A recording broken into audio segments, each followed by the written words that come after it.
Here's an AMI This Week shortcut with Grant Hardy. Many of us have spent the past year or so staying home. So today we're reviewing two products from Google that keep you and your people connected. The first one is the Google Nest Wi-Fi router. Most people have a router, a box that connects our web of phones, computers, and other devices to the internet. But as much as we need them, routers are usually complicated, and it's good to get your techie friend over to help you set them up. However, the Google Nest Wi-Fi router is aimed at the everyday user. Setup is through the accessible Google Home app on iOS or Android. But as a blind consumer, I had a lot of trouble getting started, as you need to scan a little QR code or input a tiny number embossed on the bottom of the router. Being Google, surely they could have found a better, more inclusive method. Once configured, it's really easy to use. You select the device's room location, an important step, as you can add extenders in other rooms, which both increase coverage and double as net speakers. After selecting a spot, you set a password, and the app handles all the rest.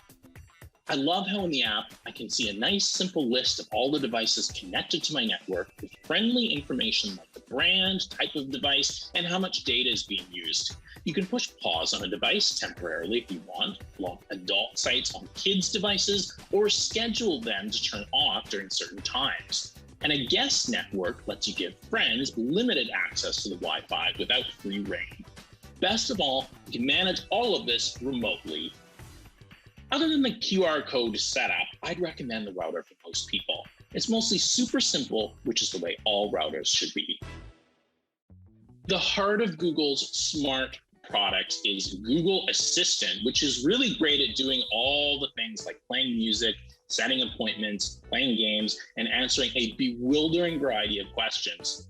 The Google Nest Hub Max is the latest to join their lineup and looks like a tablet attached to a speaker. It's a hub that I envision going into a shared space like a kitchen, family room, or living room.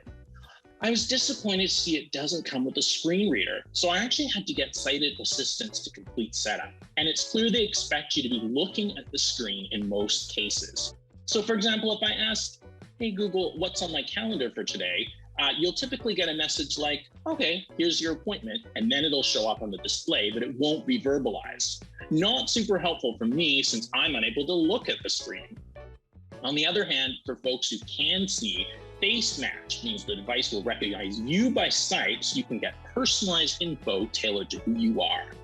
I really did enjoy the speakers on this device, which include a woofer. It's perfect for content from services like YouTube or Netflix. The apps on the device are really limited, so my preference was to use my phone to choose my content and then cast it to the Nest Hub Max.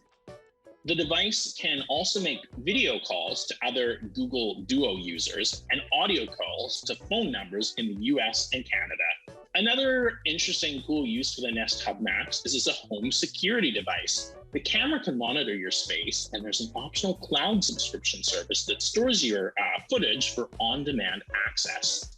While I probably wouldn't get a Nest Hub Max personally, it's a great all-in-one option for families and has a lot of promise.